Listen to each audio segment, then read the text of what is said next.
Kaboom. What's up, Lou? Doing all right, Wayne. How are you? I'm doing all right. How are you? Doing all right, thanks. How are you? I'm doing great. How are you? Doing all right, thank you. And how are you? That leaves me one up. What's going on, everyone? Ratsai Reviews live in front of your naked, steaming eyes. We are live, and we are actually both naked from the waist down. Woo! You know what? I left the sound on here. I'm hearing echoes. So yeah, welcome to Ratsai Review, everybody. And we are live. And if you do want to chat with us and, say, or actually, I think it's on the side.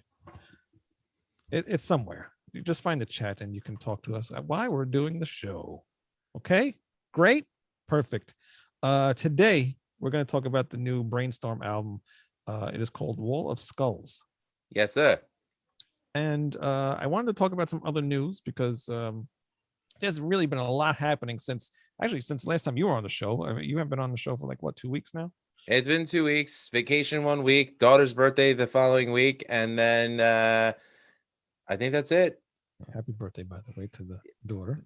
Thank you very much. And yes, we what was the thing that you said? I better not get her a cupcake. We did get her a cupcake on her birthday because for that weekend we got her 2 Carvel ice cream cakes. Oh, so 2? Wow. Well, we had the party on Saturday for the friends, and then the party on Sunday at my mother-in-law's house because we don't have a fence, she does. Right. So we just had a little sprinkle party for the and by that I mean the kids ran around in the sprinkler. People, don't get any dirty thoughts, you freaking pervs, you jack-offs. Anyways, so yeah, but it was wonderful, and and I'm back. I'm alive, everyone.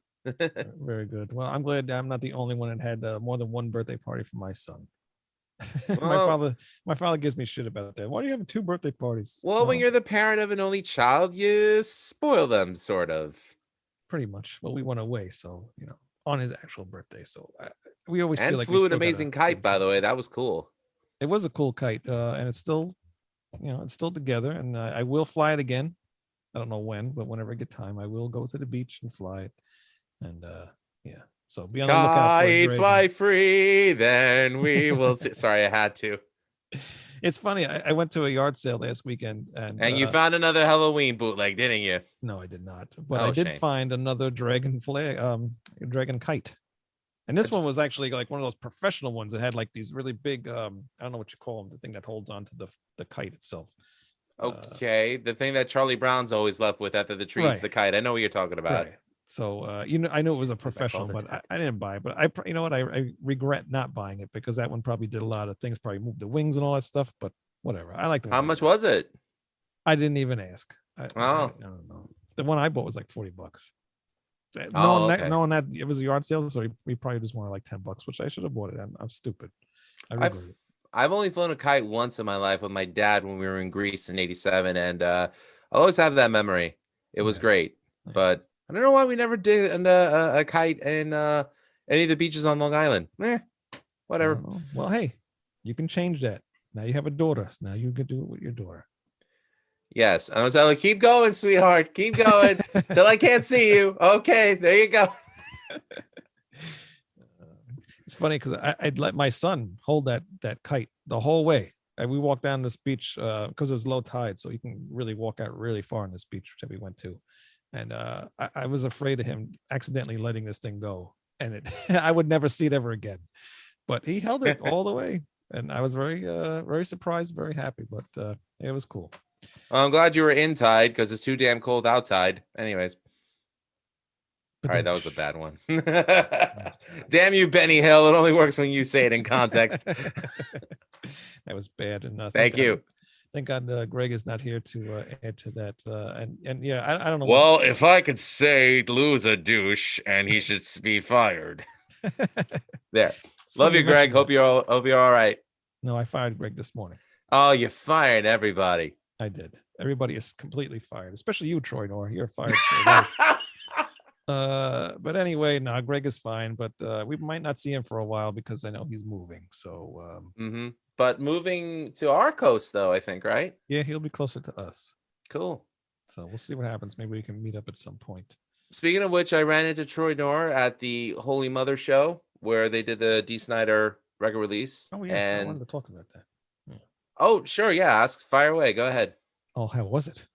I know there was a lot of issues because you were texting me. I didn't want you to say that. Rule number 1 of concerts: you don't talk about what happens behind the scenes at concerts. Concert's over now. Who cares? All right. Well, so I get there. I meet up with Mike's lovely wife Janet. I bought my ticket through Eventbrite. So I get there, and Janet's telling me that they're having an issue. The sound guy had a family emergency.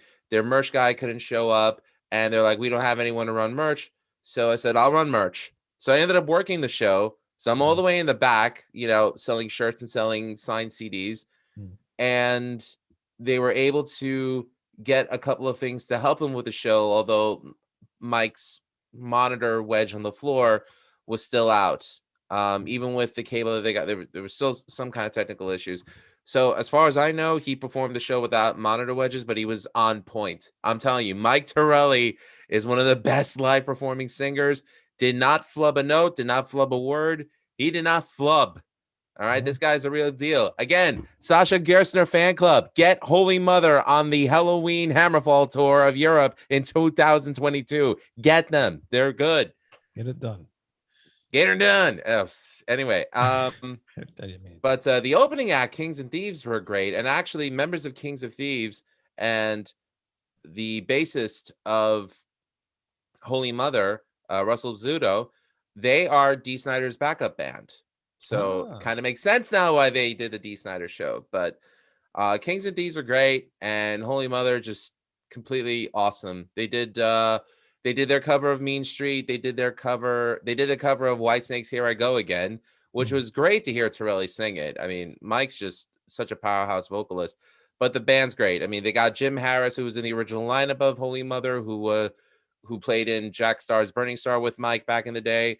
And their guitar player, Greg Giordano of Terrigenous, great guy. I'm looking forward to having him on Music is Life podcast. Such a talent. I tell you, I mean, being a guitar player, I'm glad I get good guitar players on the show. I've gotten Adnan from The Point. I've gotten Rob from Marauder. I've gotten Damiano from Sacred Oath, and I'm looking forward to have Greg on. So, all good stuff. Oh, very cool. Yeah, you've had a lot of guests on lately. I can't keep up, and I'm editing the fucking show. I just recently put all your episodes up that I got left behind on. I think it was like 5 or 6 of them. So they're all up now on the podcast version. And then you uploaded them up onto our YouTube channel here as well. Yes, I did. And they're getting some traction. So thank you, Rat Side Review fans out there. Yes, thank you for watching Music is Life podcast. But, go to The Real Deal. Go to the guy's YouTube channel and please hit subscribe there as well. Appreciate it. Thank you. Music is Life podcast. And by the way, Wayne, before we talk about anything else, I just wanted to say I was interviewed for a podcast called Investing Yourself with the host Phil Better. He asked me about what led me to start my podcast and how I got started with Rat Side Review. So I name dropped you, and I kept on pushing ratsidereview.com and just getting the good word of our little network out there. And again, thank you to everyone who's subscribed in the last month and a half alone. Ever since the retrospective of the band who shall not be named. No, I'm kidding. I'm not burnt out on them. Fucking Halloween is ace. So, thank you for everyone for that. And that was a fun time. Yeah. And I look forward to Phil for releasing the episode that I did with him. It was fun. So very good. And just to finish up the Dee Snider thing, so he didn't show up. Nope. Right? And did they play his album or something at some point, or what happened with that? It was the strangest thing. How do you have a record release party, but you're not selling copies of the record there? Unless there was something I missed. Maybe it wasn't released yet.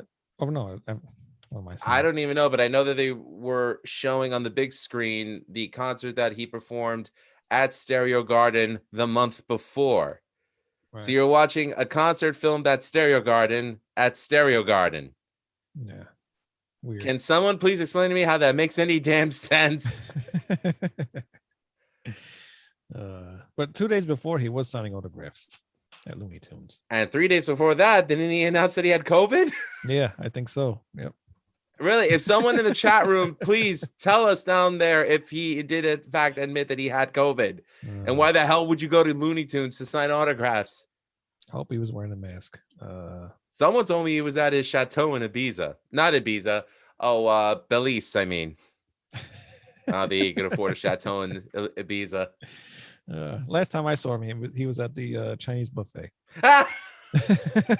Last time I saw him, he was on Kitchen Nightmares with Gordon Ramsay. It was so funny. Me and my friend just sitting there eating Chinese food at the buffet. Oh, there is one thing I forgot to mention though, Wayne. What's that? The charity that Dee rides for, Melissa's Wish, was there. Oh. And I'm happy to say that I did win the raffle for a Dee Snider autographed bass drum head. Oh, wow. And I'm going to make this announcement right now. So sorry to drop this bomb on you, but I'm going to say it. Okay. I am going to work with Wayne to hold an auction for this drum head, this bass drum head, signed by Dee. And I want us to raise the money so we could give a donation to Melissa's Wish. Melissa's Wish was started by Melissa's parents. Melissa died of cancer, and her dying wish was for people, within the system, the people to take care of her, for them to be taken care of. So I think that's a very noble cause, and one that I'm willing to help spread the good word out for. So I'm going to definitely cut a promo for them to tell people where to donate to them, and we'll discuss on ways to get an auction for this drum head going. Yeah, definitely. Or a raffle. Yeah, awesome. That's great. That's good to hear. I'm glad you won that too, and that's awesome that you're gonna donate that money to charity. So, well, if I have any more doohickeys, my wife will kill me. So, well, you can put them behind you though, and get rid of the green screen. The green screen's not there now. It's the black curtain. It's the black screen. Okay, I need the green screen for Music is Life. www.musicislifepodcast.com. That's right. And I noticed that you changed up the website a little bit. Yeah, we dumped Bluehost because Bluehost, we couldn't log on. They lost the servers crashed for everyone that had a Bluehost account. So me and Bob Mango, greenmangosworld.com, he switched me over to WordPress. So I've been using WordPress to build the website, which is a lot easier. And I'm happy with the design now. So happier with the design now. Yeah. Yeah, once you get to learn it more, it gets easier and easier. I used to do the HTML stuff, and that was a pain in the ass. I got a book on HTML5. I still haven't opened it. Yeah, don't even bother. That was 6 years ago. You don't even need it anymore. No. But anyway, my Dee Snider learned to code my eye. Anyway, I'm sorry. Go ahead. Yeah, you don't need it no more.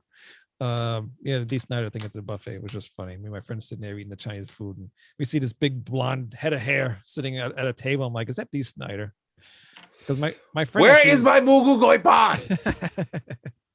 Another friend of mine I used to go to school with, he was actually working on Dee Snider's house at the time. Really? Too. Yeah. So we knew it had to be him because he lived in the area. So it was pretty cool. We went up to him, said hi, and it didn't bother him too much, but it was pretty cool. I thought the story that you said when a couple of your friends rode their bikes over to WRCN to give Dee a Halloween CD to play over the air, that was pretty cool that he did that, and then said, how come I never heard of this band? Yeah. Well, Dee, I'm in the same boat as you are. I couldn't believe that I didn't hear them until 1999 when they released a covers album. And now you're fully I'm screwed. Fully aware who they are. I'm fully engulfed and fully willing to go see them when they come to New York. Oh, except don't. I'm not. Okay, I won't.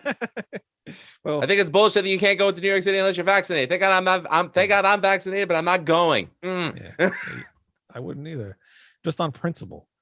Exactly. Yeah. So yeah, that's the bullshit that we got to deal with. But I don't care. I will never step foot in New York City as long as I don't have to. Hallelujah.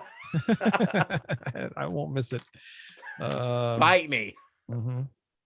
But oh, speaking of Halloween, Celio Acevedo, I talk to him almost every single day, and he finally got his. I think he bought a couple different copies of it, the new Halloween album, and yeah, I saw him post that. Yeah, he's been having some issues, but he finally got it in the mail today, so I'm very happy for that. And anybody who watches this show, because Celio did mention this to me before, we only bust Celio's chops. We love Celio. Oh, he's great. Yeah, I actually got to respond to him. But go ahead. Yeah, no. Some people think that we bust his chops just too much because he's not. I mean, he speaks English, but he's from Brazil, so he's got his accent or whatever. But I don't care.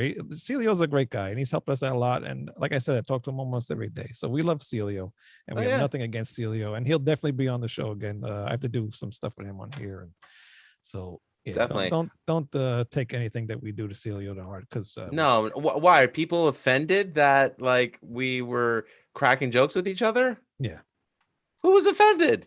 Some people he knows.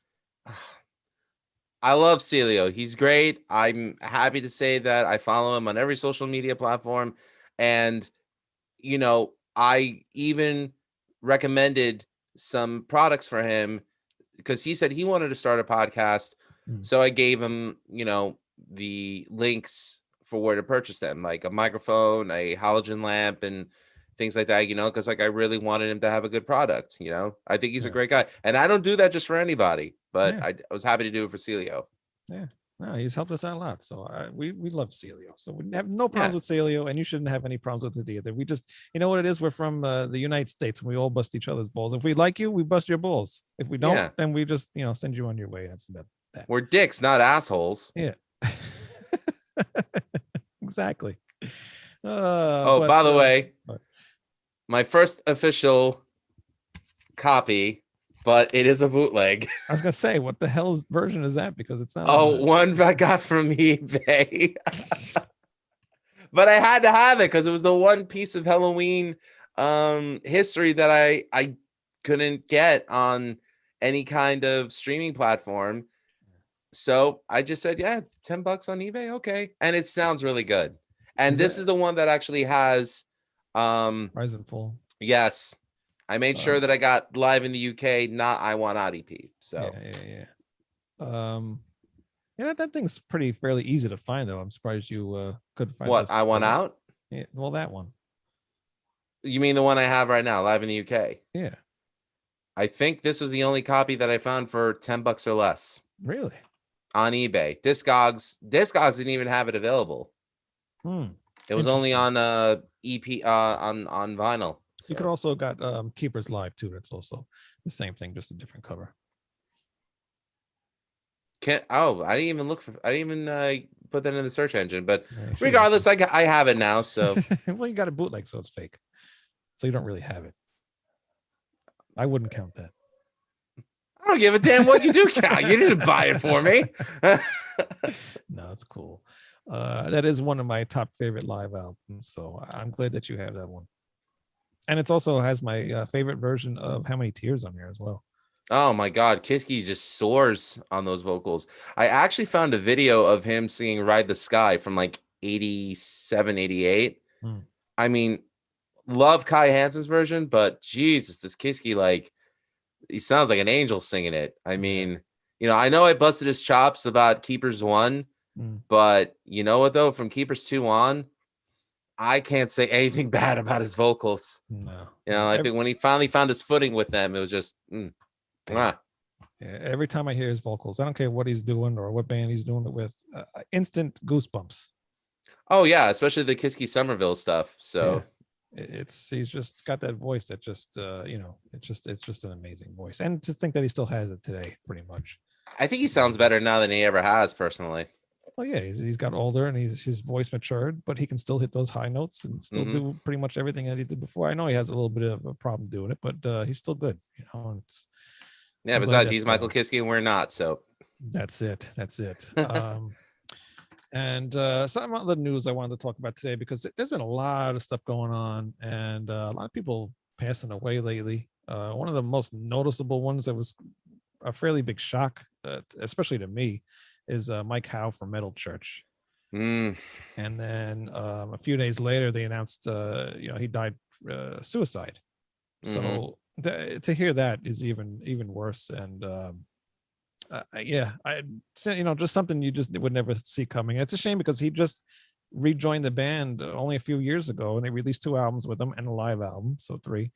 And I'm sure they were working on another one. And it just sucks now that he's gone again, because he's what made me get into Metal Church. I heard the earlier versions, the earlier albums with David Wayne, and they were okay, but he just had too much like this growly type voice. But when I got Blessing in Disguise, I was like, all right, now I can really get into Metal Church, because those vocals, fit that band, I think, a lot better than David Wayne did. I know I'm gonna get shit for that, but No, why would you get shit for it? It's just an opinion. there's a lot of David Wayne fans out there, which is Well, fine. I'm one of them, but I'm not going to shit on you for liking Mike Howe better than David Wayne. It's all a matter of preference. I think I just saw some subscribers leave. Well, I actually have to admit, when they did Mirror of Lies with Ronnie Monroe, I was like, oh, this guy's got it. Yeah. But it actually was the Dark album that got me into them, because I remember seeing the video for Watch the Children Pray, and my brother immediately got the cassette, and we listened to that album religiously. Yeah. No pun intended, religious metal church. But no, it's a real shame about Mike Howe. That the topic of that method of death is definitely, it hits you hard. Like, you never know what someone's really thinking or feeling. That's why it's like, it's really important, even if you joke with someone, just, at the end of it, just always tell them, hey, you're my boy, I love you, this and that, just because, I don't know, like I said, you never know what someone's really thinking or what's going on in their lives. Empathy is a good thing. Yeah, it's a shame. It's like, when Chris Cornell died too, you never saw that coming, that he killed himself either. So it just sucks. Yeah, but what are you gonna do? And then the band said something about I don't remember what the hell I read here, but they retracted what they said. Something, you remember what we just read it like 2 minutes ago, and I forgot it already. Oh, something about the pharmaceuticals industry let him down or something like that. Yeah. So, but they retracted all that stuff, and it's just sad. So hopefully, I don't know. I hope they continue. I don't know what they're gonna do. Maybe they'll have Ronnie Monroe come back in the band or something. I don't know what that relationship is like, but I don't know. Unfortunately, Mike Howe is, passed away, but rest in peace, Mike Howe. Yep, rest in peace. Who else? Oh, Joey Jordison. I always say his name wrong. Joey Jordison. Just say number 1. Was that his name? You know what? I'm not a. That was his number. Fan. Oh, okay, well, I am. I'm not a fan at all. I had the pleasure of seeing Slipknot when they first played New York City in '99. It was the Living La Vida Loco tour. It was Cold Chamber, Machine Head. Sorry, not a fan. What? I love Machine Head. Well, it sucks to be you. I know my father was. And also Slipknot and Amen. I didn't see Amen because they went on too early, but I did get to see Slipknot and Machine Head when they were in their Limp Bizkit phase. Slipknot was insane. Joey did not stop. He was a powerhouse monster drummer. And they're the only band that I can honestly say that I saw 3 circle pits going on at the same time before the first song started. So, that was when I was 18. And me and my wife, Erin, saw them at Ozfest 2004 when they headlined the second stage. Again, you never would have thought that he had an ailment, but apparently this is the ailment that got him removed from Slipknot. And when you take someone's love and joy away, it fucks with them. Right. So yeah, that I can definitely see.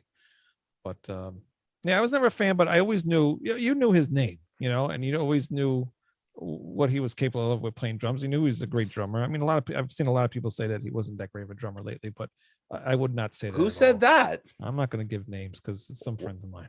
Oh, okay. Well, you're wrong. They know who they are. But even though I'm not a fan of Slipknot or a lot of stuff that he's been involved with, but he was involved with Rob Zombie, so I think right? Yeah. So, Rob Zombie, the Murder Dolls, and he also was the drummer that when Lars, the one Metallica show that he couldn't play, which was Donington 2004, I believe, where they had Dave Lombardo fill in on a couple of tracks, and they had a couple of others, but Joey played the majority of the set. Oh wow! And he was praised for it. He was Well, the hero of the day, no pun intended, for Metallica that day. You probably have a 10-year-old go up there, and people would be praising the 10-year-old for taking Lars's spot. Yeah. I don't hate Lars as a drummer. Yeah, I don't either. I love Lars. I think he's a cool guy, even though people think he's a dick, but I think he's cool. And he's a good drummer. I mean, he was better back in the day. He's gotten a lot lazier lately. And then to see that he forgets what his drum parts were, it's pretty funny. But you know what? It is what it is. It's Metallica. They don't give a shit. They don't need to. They wrote the biggest selling album in heavy metal history. They don't have to remember jack shit. No, not at all. They can hire people to play it backstage and they'll just mime it. Okay. Be grateful they can still play. Yeah. Jeez. But wouldn't that be something though? Joey Jordan's staying with Metallica. Lars is gone, and then there's Joey on the drum kit. Well, I was very happy with Death Magnetic, so I can't complain about the direction that they've gone from Saint Anger. So, and Hardwire was a good album too. So yeah, I think a lot of people are realizing that now. I noticed a lot of people saying lately that they're finally listening to Hardwired and they're liking it. So I hope people. Well, you didn't know it's cool to dislike Metallica. No, I know it's cool to dislike Metallica. Of course it is, but I think that's stupid. But, yeah. Rest in peace, Joey Jordison. And it sucks. Funny thing about Joey Jordison, my job. I'm not going to say I've said what my job is, but if you know, you know. I'm driving, and on the side of the road, I see a drum set on the side of the road. A whole, I think it was like an 8-piece drum set. So I'm like, you know what? I just started working. I don't have too much room in this truck, but I'm going to take that drum set anyway. Oh. I took the whole entire thing. I get home and I actually start looking at it or whatever, and I it's a Pearl. It's a Pearl drum kit. What the hell is it?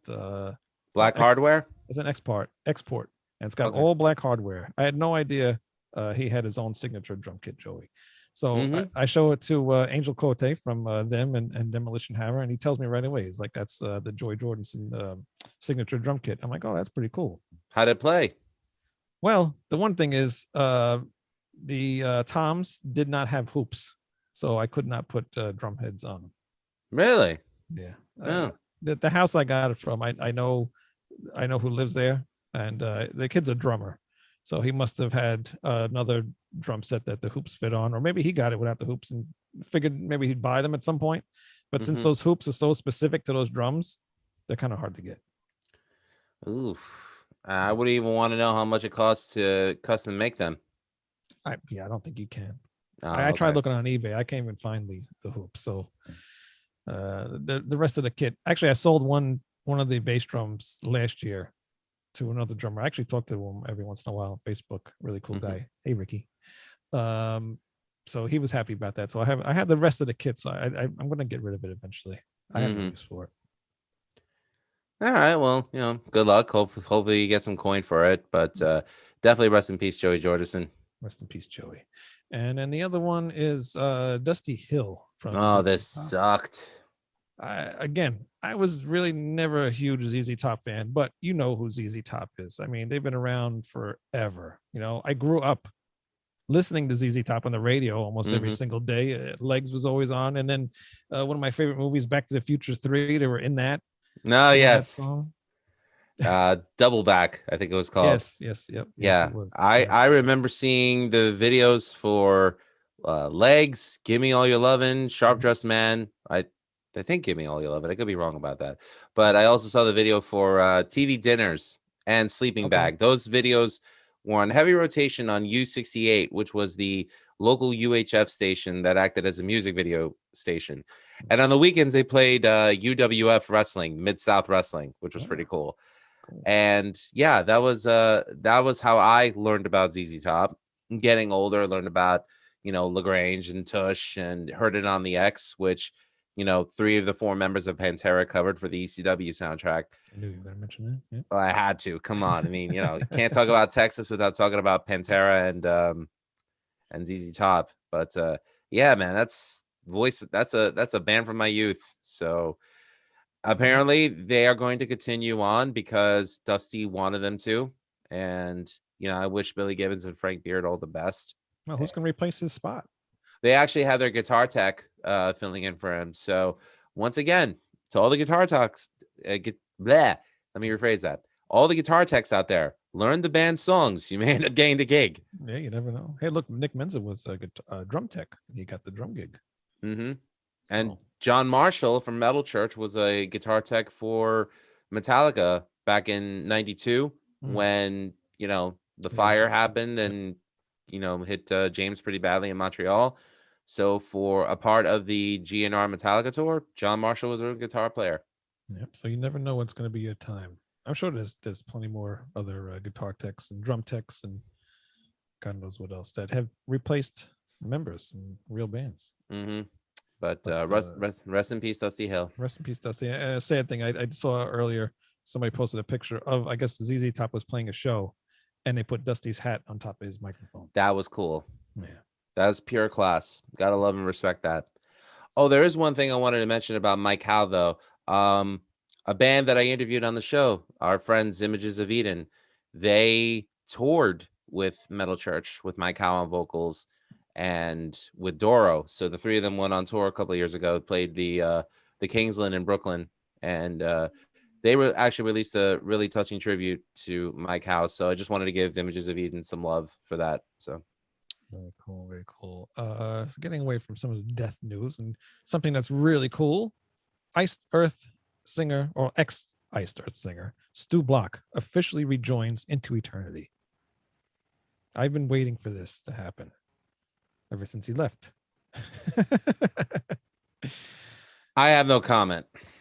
Why? Because the only reason why he joined Into Eternity was because he quit Iced Earth. Yeah, that's true. I wish he would have stayed in the band. What band? There is no Iced Earth anymore. No, Into Eternity. Oh, well, they moved on. It wasn't as successful as it was with Stu Block, but they only released one album with the female, which the female who's still actually in the band. So it's going to be her and Stu. And I'm sorry I forgot your name, but Amanda. Sorry, right? Amanda Kiernan. I mean, it'll be interesting, but I don't know. When I heard that, I was just kind of like, oh God, like you turned your back on your friend. Well, hey, listen, he had an opportunity to make his life better. What would you do? There's a lot in the situation that I wouldn't have done, but I know, but you know what? You're in a band that's actually doing not too bad, but you get invited to be into another band that's actually doing really well. He was technically supposed to try to do both at the same time, and it ended up not working out, obviously, that way, which is a shame, but you can't blame him. Yeah, I know. You know what it is? It's just the way everybody unceremoniously left. And I'm not condoning what John Schaefer did. Hold on one second. Yes, Harry Barnett, this is live. Would you like to join? Hi, Harry. All right, continue. I'm not condoning what John Schaefer did, but the way everyone just said, "All right, bye, John. All right, bye, John." It's just it's kind of it's a bummer because it's just a constant reminder in the music industry that unless there's green there's no loyalty. So yeah. Well, also too, they probably figured what happened with John. How is he going to make music ever again? How's he going to tour ever again? He's not going to be able to do anything. So what was their choice? Well, then, you know what? It speaks volumes of the band Into Eternity to be willing to allow him back into the fold. So it speaks very highly of their character. So and actually, Stu almost slipped up for like a minute there because he did comment on what was going on January 6th. I remember. He quickly took it back because I think people mistook what he said, which I did too. But who knows what really, I think maybe he realized his mistake, which is good. I didn't even bother looking too much into it. I'd rather judge a person based on their actions, not on their words, because they could say one thing and do another. Exactly. So, yeah, you never know. And thank you for joining Devil Dozer. You were here last week, so I really appreciate that. And he says, ha ha ha ha ha. I bought Afterburner from one of those 6 tapes for a penny in a magazine ad in the 80s. Never fulfilled the agree to buy 2 more tapes at regular price deal. Oops. Sorry, I type slowly. Columbia House was the shit. Yes, it was. I really never used it, but my grandmother did, and she would always ask me, what would you want from there? They really didn't have much, but I did get some Mighty Boss Stone CDs, and I forgot some other stuff too. Was this the grandmother that liked Chameleon? Yes. Okay. Yeah, my other grandmother wasn't around when they had that penny club around. He just bought the Purgatory CD. Very cool. I have that as well. And the government definitely made an example out of it. Yes, they did. And I really like to see what's going to happen with that as years go on. Yep. It'd be funny if he put like a black ski mask on, change his name. Dyes hair green, join Antifa. Anyway, went up on stage, just played all Ice Star songs. Nope, it's not me. Pay no attention to that man in the ski mask. Did you ever watch Delocated? It was on No. Adult Swim. Oh, I gotta get you that show. You'll love it. I do watch Rick and Morty, but I watch that on Hulu. That's the only Adult Swim thing that I watch right now. I don't even think Aqua Teen's on anymore. No, I don't think so either. But I gotta show you how out of the loop I am. I gotta get you to watch that show. It's not on anymore. They canceled it after I think the 3rd season or something. I'll see if it's on Hulu. I used to think Assy McGee was a very funny show. That and Black Dynamite. Those are 2 shows on Adult Swim I liked a lot. Black Dynamite was kind of funny, but yeah, with the Delocated thing, he wore the ski mask and because he was in the witness protection program. Oh dear God! and he disguised his voice through the whole show. It's really funny. And he got involved with Russians and these Chinese mafia type thing, and it was pretty funny. You know who John Glazer is? Oh, the name sounds familiar. He used to be on Saturday Night Live, I think. He used to do a lot of stuff with Conan O'Brien. If you see him, you know him. Probably. A very funny guy. What else do we have? Oh, the Black Sabbath thing. They're releasing the Technical Ecstasy Deluxe Edition, featuring previously unreleased outtakes, alternative mixes, and live tracks. I would imagine just like the other ones that they're releasing. So I'm sure we'll see Ralph Vieira get that at some point. I think he's gotten them all, the vinyl ones too. And I cannot say Black Sabbath is my favorite band of all time, and I can't say anything bad about any album from the Ozzy era, including this one. So I'm looking forward to it.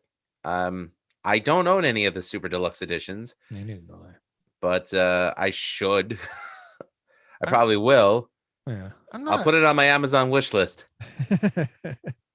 Yeah, if anybody wants to, buy us any albums or records, we'll take it. We'll take it. Just go to our Amazon wish list. I should make one. Yes, please stop us from buying bootlegs from Latin America, please. But yeah, I like Black Sabbath, but I'm not a huge Black Sabbath fan. I've only started listening to Black Sabbath maybe over the last 10, 15 years or so. So I'm not as experienced in, a lot of their albums and songs. So I really at one point want to really get into their discography. You know what? We should do to you what you did to me with Halloween. We should do that. See how you like it. Maybe not all one shot like that, but we'll do something. I don't want to ever do that again. We'll do little segments here and there. You know what though? I mean, it was only a little over a month ago, but I still watch those videos. I still enjoy them. I had a fun time doing them, especially like fun. Some of my reactions, like me with the Halloween withdrawal, and they were fun. And Harry Barnett only owns one CD. I wonder if you could guess what CD that could possibly be. Joni Mitchell's Hajira. No, not even close. And I don't even have one here to show it. Dexy's Midnight Runners, Come On Eileen 7-inch. No. But you're getting close. The Cure? No. Duran Duran? No. Captain Beefheart? I don't know. Okay, one more guess. Oh, you go vault. Right Said Fred. No. Project Resurrect. False Reality. That was my next guess. Which you could buy at projectresurrect.bandcamp.com. I don't have a CD on me, so I can't show it. I do. Lou has it. I can't. You can't even see the freaking the band's logo. What a stupid move that was. Huh? Why didn't you put this in yellow like you said you wanted? I blame. Go Pete ahead, for name drop. Whose idea was that? Pete Rigopoulos. You can send him an email, or if you want to write to his actual mailing address, I'll give you that. It is 1, 2, 3, 4, 5. No, I'm not going to give you that. But yeah, that was his decision. So that's what happened with that. Next pressing, make it yellow. If I can get rid of what I have, yes. Which is actually I'm not too far away from. I got a little over 190 left. So it's not too bad. From the initial 300? Yeah. That's pretty good. It's pretty good, right?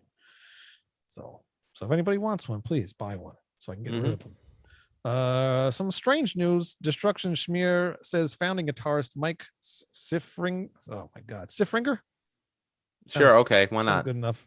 Has disconnected from the band, and he will not be featured on the new Destruction album, which is pretty sad because he's a founding member of the band. And what the hell do they mean by disconnected? I don't know. And even Schmear doesn't know either because he's in this interview that he just did recently, he said he would like to know what the hell's going on because he has no idea. He just left. So I don't know what's going on. It's kind of like the Queensryche story. Oh, it's Scott Rockenfeld? Yep. Well, he just disappeared and didn't say nothing and just left the band, in limbo. And they had no choice but to, continue on without him. Didn't he come back with some cryptic thing that he was going to do Queensryche, his own Queensryche or something? Scott Rockenfeld's Queensryche, yeah. Yeah, like how long did that last? That lasted about maybe 2 weeks, and then he just disappeared again. So I don't know. Apparently he's a very strange guy, which is a shame because I never took that band for being that way. But I don't know. I mean, these people are getting older, man. I mean, what are you gonna do? Destruction. That guy. They're old. They're not young kids no more. Yeah, but playing the music definitely keeps you young at heart. But you have to remember this has to grow too, people. So yeah, that's true. Very true. Great Harry Burnett. I have a bunch. I'm the official international distributor. So yes, if you want to order from the international section of the world, I can give you very decent price shipping. You don't have to get shipped from the US. I can ship it from Harry's area of the world, and shipping will be very nice. Provide your DHL account number and they'll ship it to you at no charge to Harry. And then we'll do is I'll just cover up the printed logo with the yellow sticker that came with mine. Exactly. That's all you got to do. I mean, that sticker's a little small, but make sure you align it perfectly. Yeah, do that. I should have made bigger stickers. Yeah. Offspring. I like the Offspring. I liked them. Yeah, they're not bad. Just recently, for like maybe the last 2 years, I started liking the Offspring. I don't know why. I dropped off when they released the song Hit That. I thought that was so stupid. No, I don't even remember that one. But the drummer says he was fired by the Offspring for refusing to get a COVID-19 vaccine. Well, there's a reason why. Because apparently he has a condition that his doctor told him you can't get the vaccine. So unbelievable.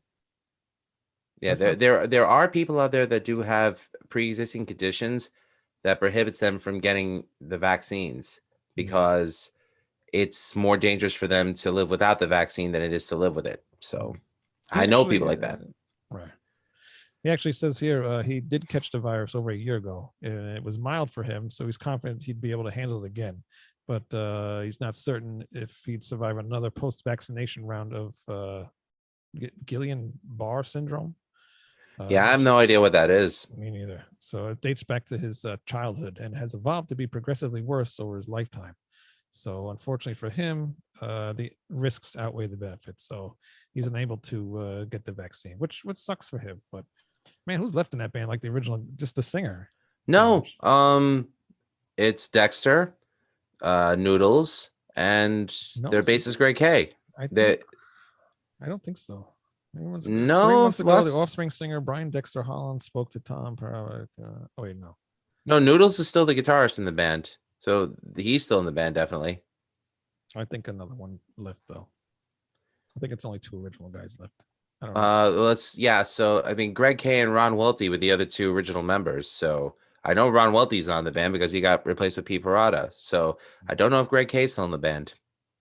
I don't know either. Like I said, I just started listening to him really, so I don't know who's who. But their new song, that the singer doesn't sound like the singer. I don't know if you heard it. Well, he's also pushing late 50s. So yeah, but he has that distinct voice, and he doesn't yeah. sound like that at all. I mean, when I first heard Offspring, I thought they were sort of like the punk rock equivalent of Metallica. Like I could almost hear parallels between Dexter and James's voices. Yeah. So, you know, not even James could sing that way anymore. So what made you think Dexter could? Have you heard the song? That was really different. No, I haven't listened to his vocals. It's almost like it's not him.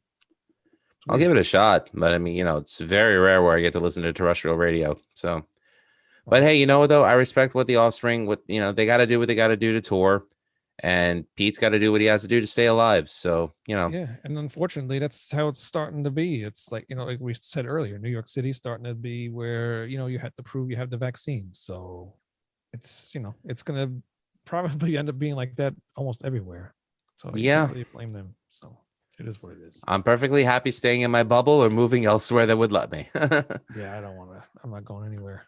Staying right here in this little bomb shelter of mine. Just my CDs and records and stuff like that. He'll learn to hunt deer. I could just sit here and post all my things on TikTok. Want to see my venison skull collections? Which reminds me, what? Go ahead. No, you first. So yeah, so if anybody has TikTok, please follow us on TikTok. It's mainly just me posting on the account, but you know, if you want to send me something to post on there, that's fine. And Greg too. I know Greg will definitely never ever have TikTok, but I've been posting like album versus album things, and I'm gonna change it up a little bit and do some other stuff on there. But a lot of people, I put what 4 days, I think I told you, and I'm already past 400 people. That is awesome. I even did something different myself. I yesterday I posted a video of, you know, albums released the year that I was born. So I said, what albums were released the year you were born?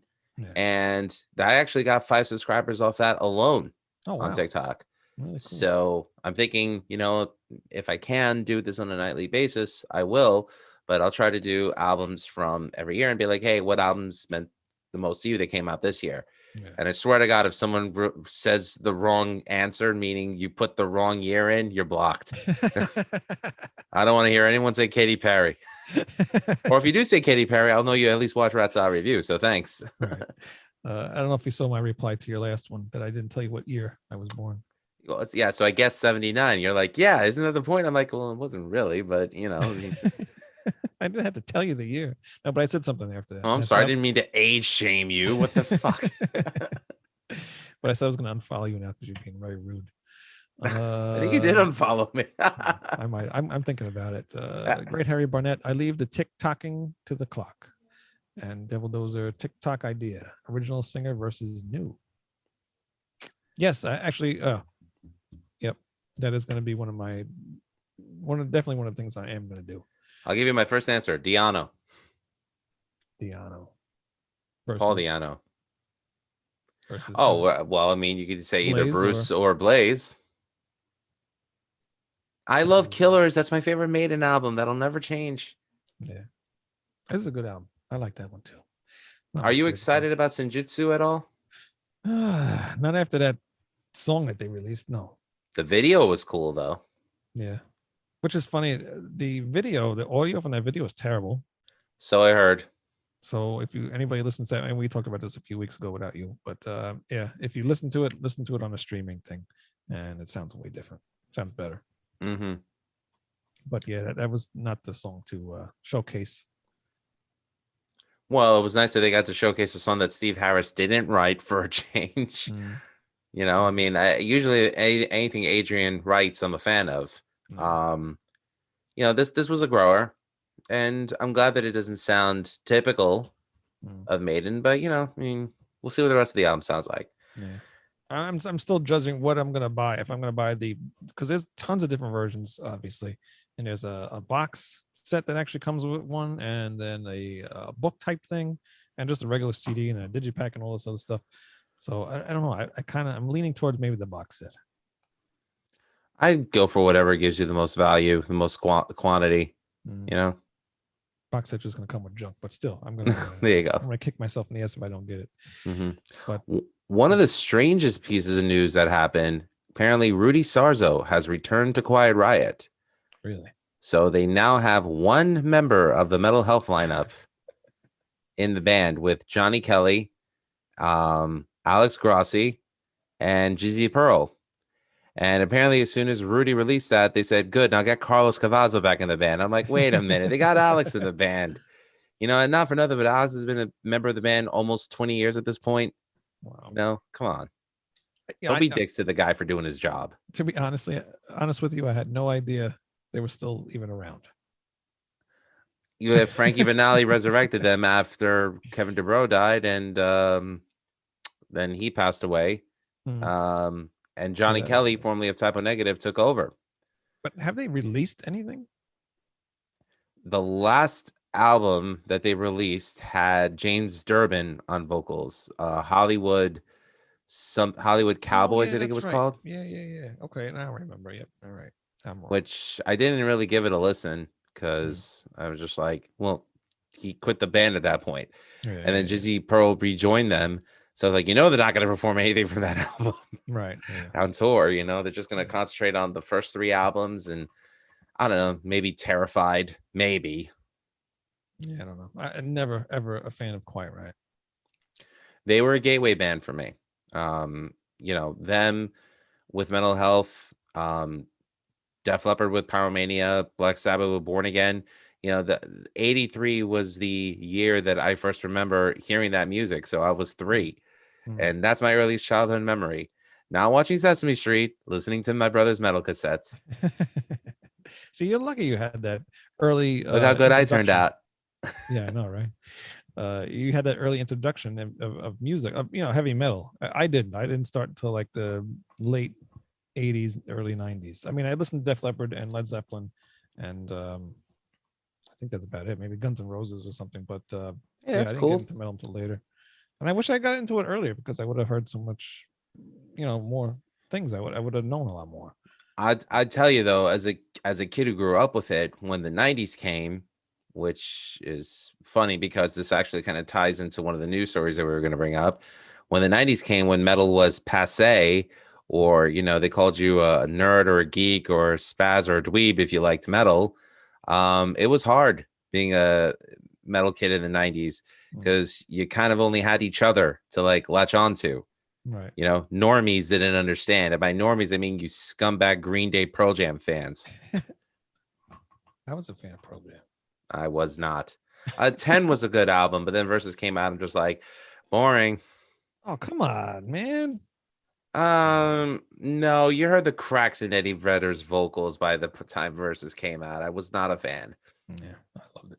Couldn't get enough of it. Rat Stephen Pierce. I'm not knocking what it means to you. No, I know. I'm only busting your balls.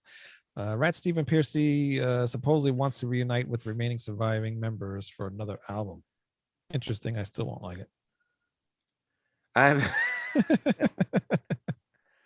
Well, the only 2 members they have to get back in the band for that to happen is Warren DeMartini and Bobby Blotzer. But how does the current lineup feel about that? Knowing that the guy who owns the name, or one of the 2 guys who owns the name, they're like, oh yeah, he wants to replace us with the original members. Hey, thanks. Like, what do you say to that? Maybe they want to leave too. Who knows? I don't know. There's been bands that have done that before, though. Yeah. Well, Megadeth's done that a lot. Oh my God! Somebody called out Dave Mustaine recently on his BS because he just said Kiko was the best guitar player. And then they said, oh, you mean like the time that you said Chris Broderick was the best guitar player? Like the time you said Drover was your best guitar player? Yeah. But hey, it's you know what? In a way, it's true at the time that he said them. Yeah. Just say that you're happy with the lineup now and that you're grateful for everyone's contributions to help you get rich. But hey, at least Kiko has stayed in the band now. He'll be on the next album. So that's a good sign. Okay, this is me being glib. Is he still in Angra? No. Okay. I don't think so. Pretty sure he is not. I don't think he would have time. I'd have to look that up. Fair enough. I'm not going to look it up now. Don't look it up now. We're live. Yeah, we're live. I'm not looking that up now. But we're just going to say no. But the real reason why we're here, and Wait, we forgot one. Oh, I What, thought you were what? gonna read. I thought you were gonna read the Tim Ripper quote. Oh, was I turned my phone off. I don't know. Basically, Tim Ripper said that the era of Judas Priest that he was a member of was the hardest time to be in a metal band, and yeah, maybe it was the hardest time in the States, maybe in the UK, but everywhere else, I just watched the '96 Monsters of Rock in Brazil. You tell all those crazy metal fans in Brazil that metal was dead. They had seen Maiden, that show. Again, this is '96, so Blaze was on vocals. They had Maiden, they had Merciful Fate, they had King Diamond, they had both bands. They had Halloween, they had Biohazard. Metal was doing fine in the '90s. It's just where they made the most money, which would have been the UK or America, was not was not good for them. And my daughter's crying. And that was just that was a hard period, but just because it wasn't in the mainstream, it was still viable elsewhere. There was a lot of really good albums in '96. Bringing this back to TikTok, somebody commented on one of my things that there was a lot of great albums in the '80s, and I said, yeah, I kind of agree with you. But seeing that I really kind of got started in the '90s, getting heavier into listening to metal, there's a lot of really good albums in that first half of '90s, at least from like 90, 91 to like, I guess maybe 96, 98-ish, maybe.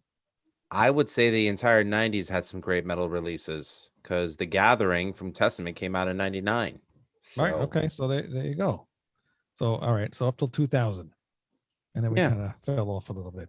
But the 90s is awesome. I think people just forget it because of the way what grunge, well, everybody says grunge did to music, which it grunge didn't do anything to music. It's just people's tastes in the States are fickle. Right. That's what it really is. They just jump onto like the new thing and leave everything else behind. And because they didn't want to be passe. Right.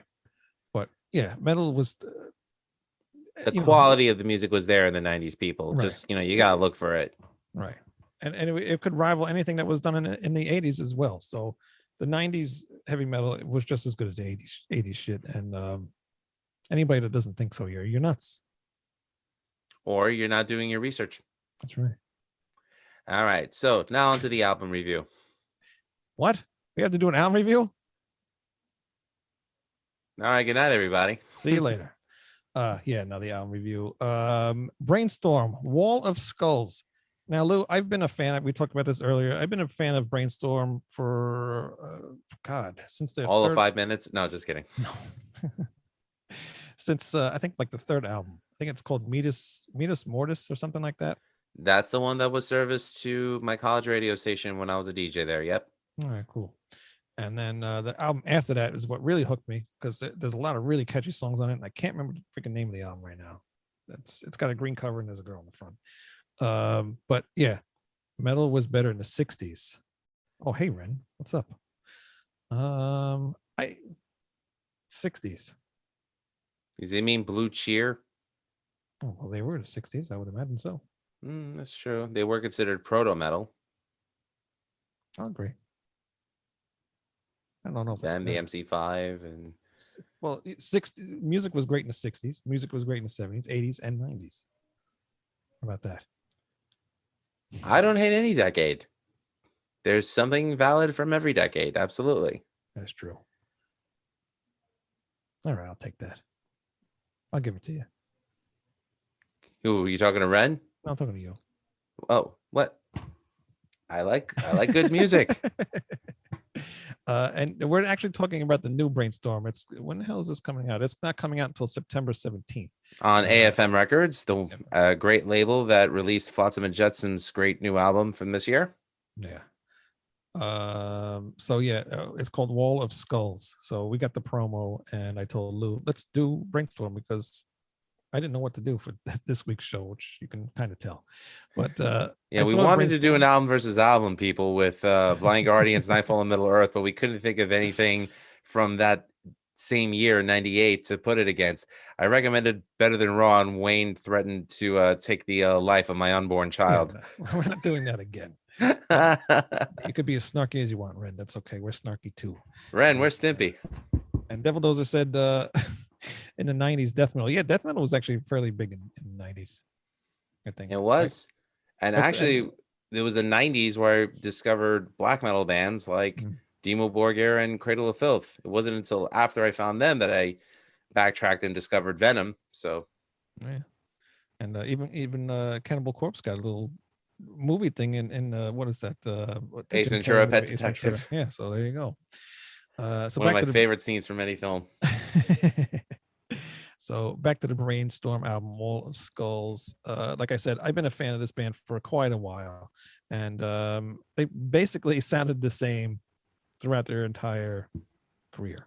So they're at least consistent. They're very consistent. There was an album or two where they did try to mix it up a little bit, and actually they got a lot of shit from their fans that they actually changed their sound a little bit. And one of the albums, I think something Roots. God, I should have looked this up, but they actually went back and remixed it because the fans just were not happy with the way it sounded. It just sounded too raw, you know? So they made it sound more modern like their all the other albums. And like I said, every album pretty much sounds the same. So if you're going to buy a Brainstorm album, you know what you're buying. You know, it's like you're going to buy AC/DC album. You know what you're buying with an AC/DC album. Yeah. That being said, the new album, I do like it a lot. I think it's very good. There's not one bad song on here. And like I said before, it just sounds like every other Brainstorm album. You know what Brainstorm sounds like? You're going to like this album.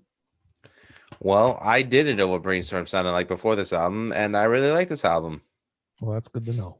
Not a bad album. I don't think it's a bad album. I'm definitely going to buy it because I own every other one. So why not buy this one? 2 songs I didn't care for, but I'll get to them when we get there. Not that I hated them, but they were like... I'm not going to list off every single song. So you could just go ahead. All right. So it begins with Chamber 13.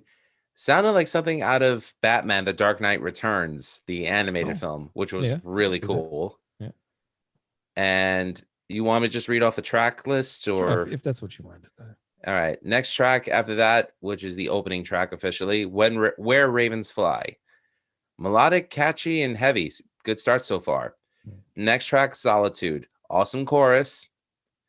4, Escape the Silence. Great riffing, great choruses. It's power metal for people who like thrash. 5, Turn Off the Lights. Reminds me very much of Halford's solo band, like the Resurrection album. I really like the riffing. The band sounds pretty tight. 6, Glory Disappears. This is my favorite song on the album. Love the chorus and the orchestration. Again, a prime example of how you could be melodic and powerful without being cheesy.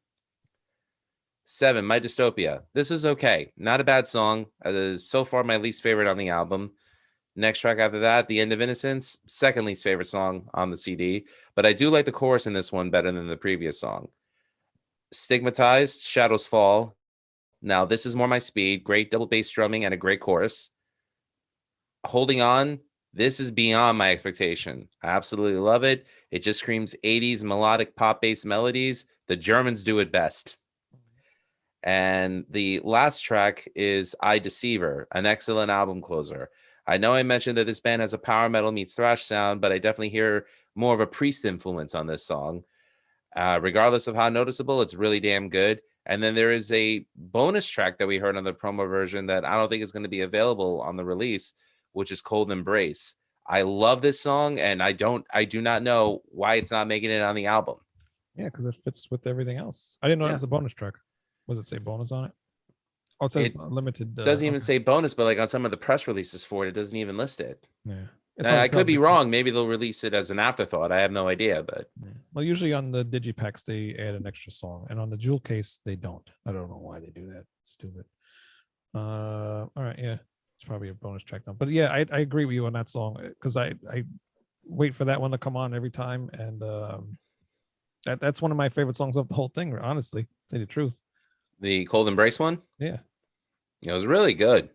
It's just catchy and it fits with the rest of the album. So it's silly that it's not on there. But yeah, there's nothing.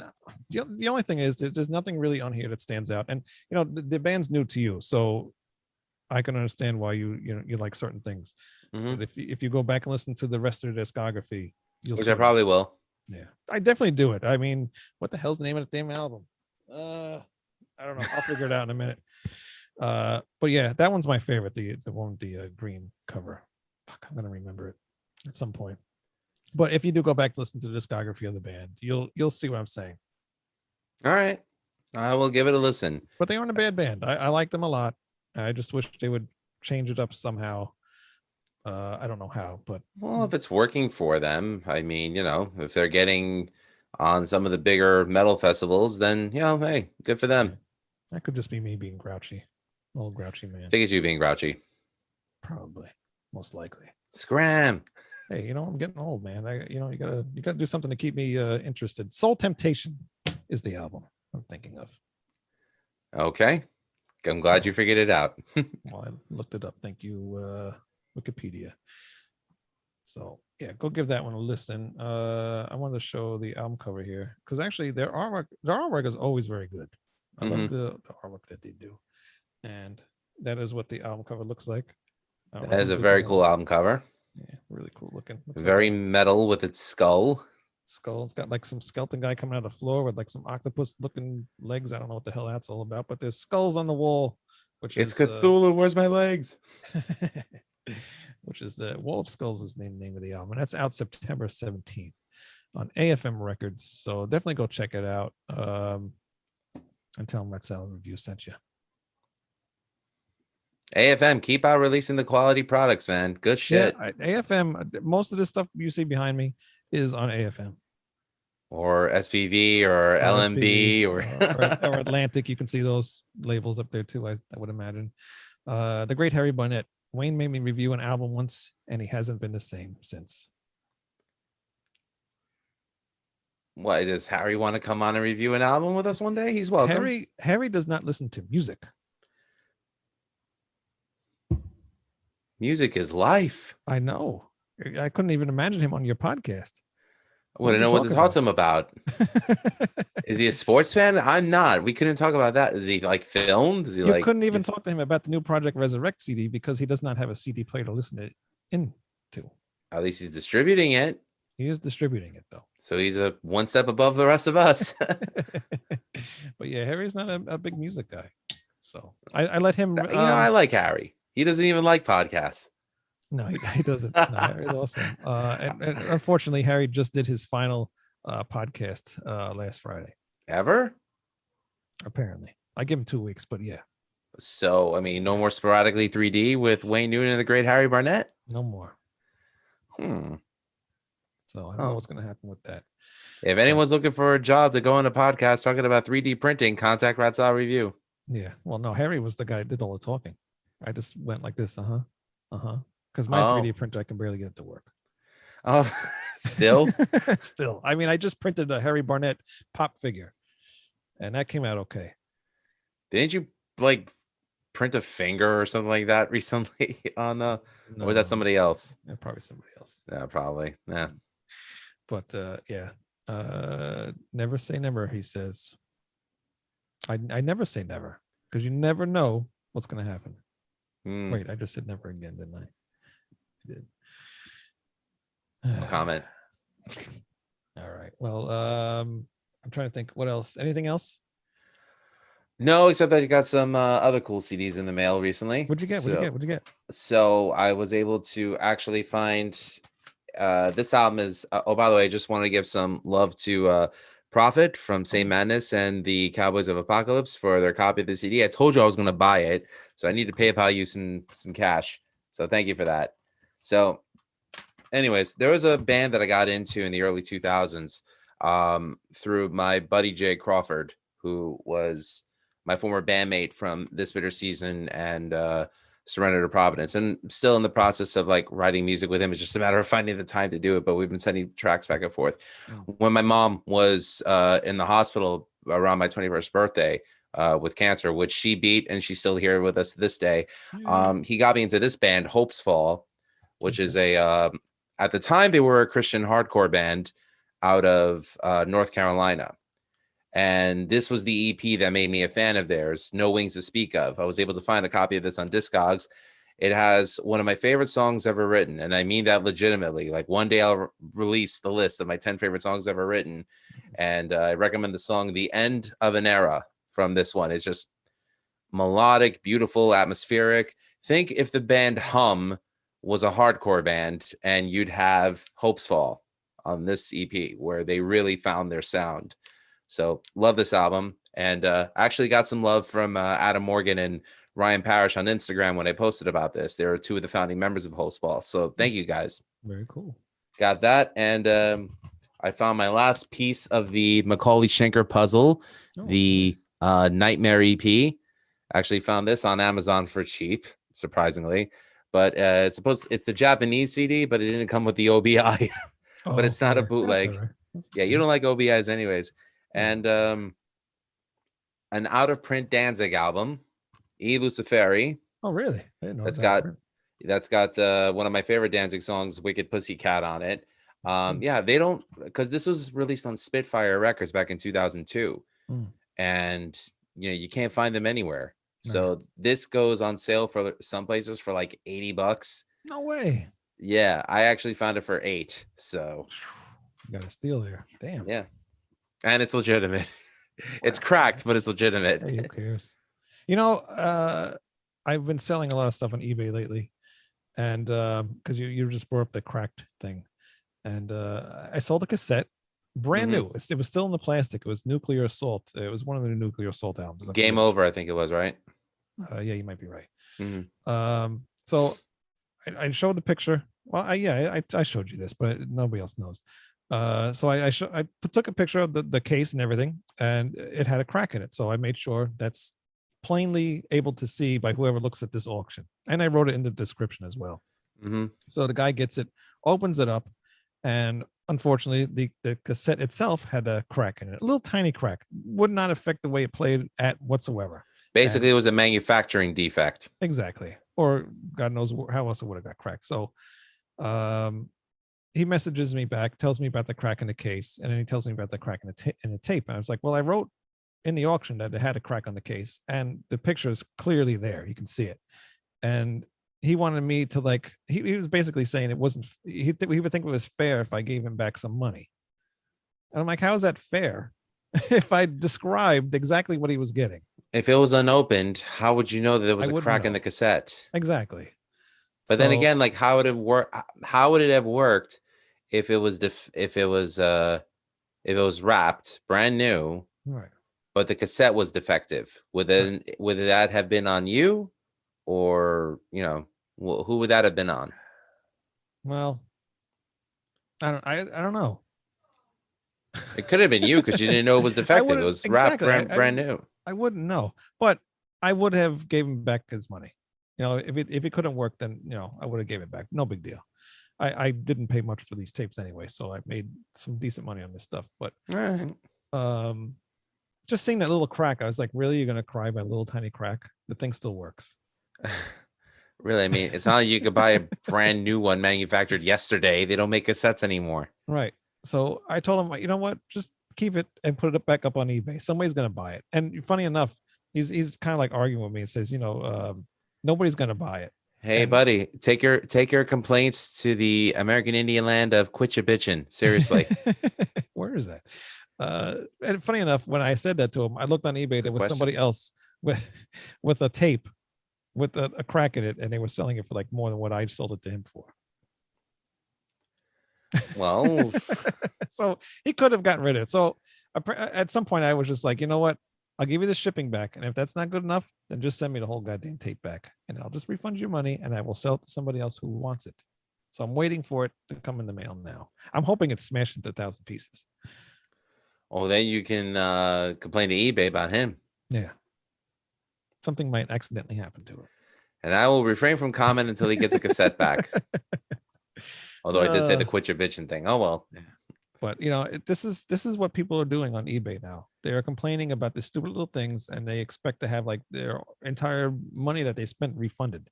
And somebody from a record shop that I know is having this issue on eBay all the time.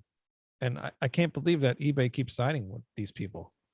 And they've got eBay now where you can't even say anything. If somebody buys your thing and they screw you somehow, you can't even give them bad feedback. Read the descriptions before you drop your money, people. But now it seems like that doesn't even matter. eBay's taking the side of the buyer over. They've always taken the side of the buyer. That's how I lost my first account. Now it's getting to be like, yeah, it doesn't matter what. Like that new tape. it's fine. Like if he would have put a claim in, he would have got all his money back. I mean, like I had to put in a claim against a seller because I never received my item. Right. That's understandable. But the seller was nice enough to send me a new copy. Yeah. Because thankfully they had multiple ones. So, but it was a legitimate complaint. Right. I mean, when I buy something, I like to think I know what to expect. As long as I can put it in my CD, rip it, my CD player on my computer, rip it to iTunes and stick it to my phone. As long as it sounds good, no complaints. Right. But I want the physical product.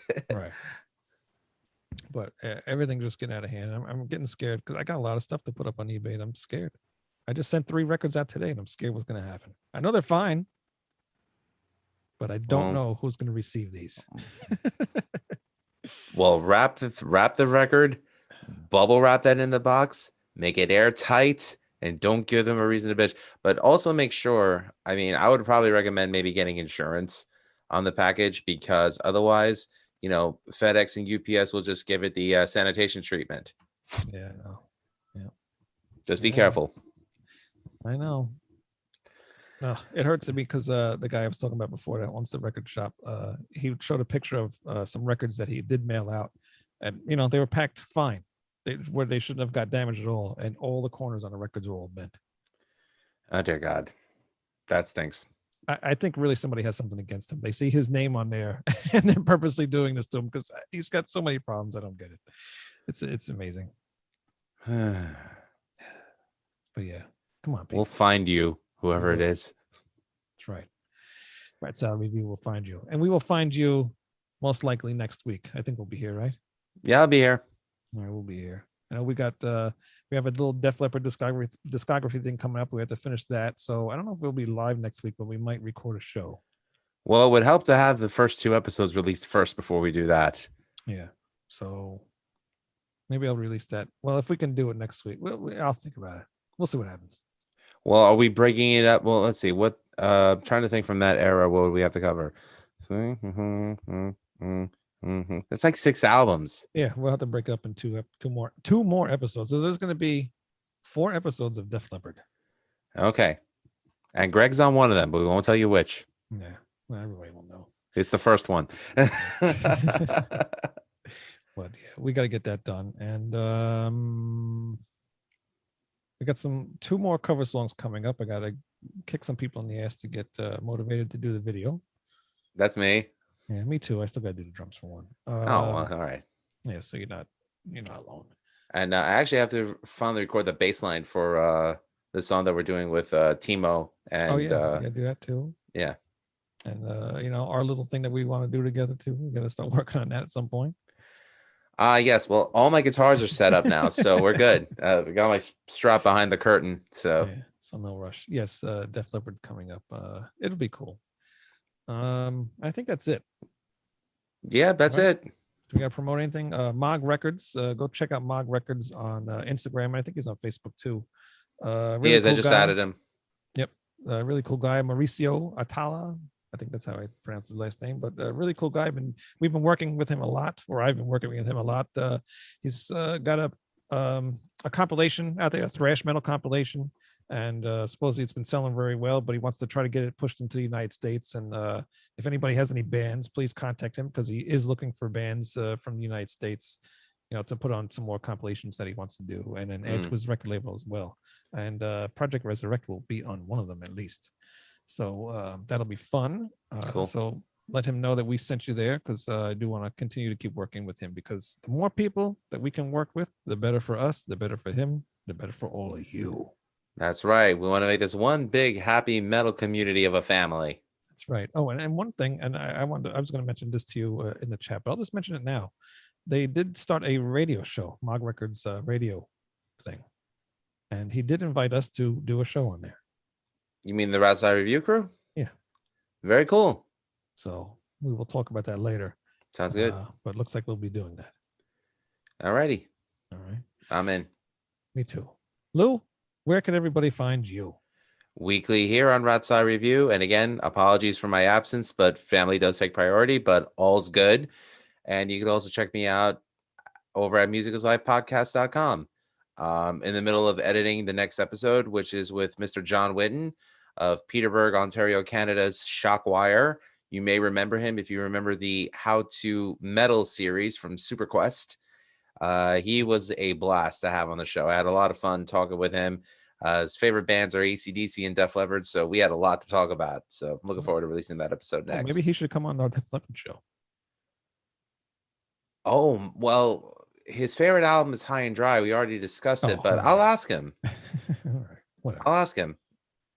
We're getting into the later years of Def Leppard, so it kind of gets iffy after Adrenalized.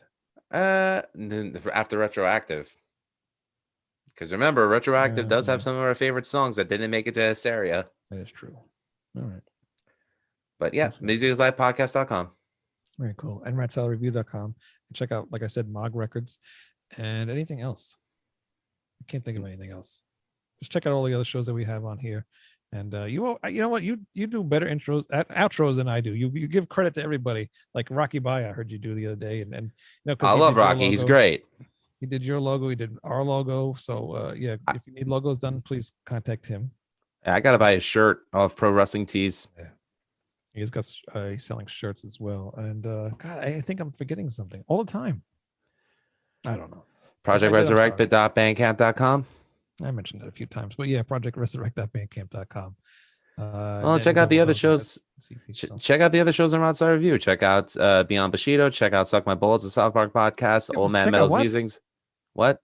Check out Suck Your Balls. Not your balls, my balls. Check out Old Man Metal's Musings, and also check out The Right Opinion with our boy Harrison Bergeron. Good to be on the right side of history. Anyway, who said that? Hope he heard. Give me a shout out, Harrison, please. And am I missing anyone? I don't think I am. I don't know.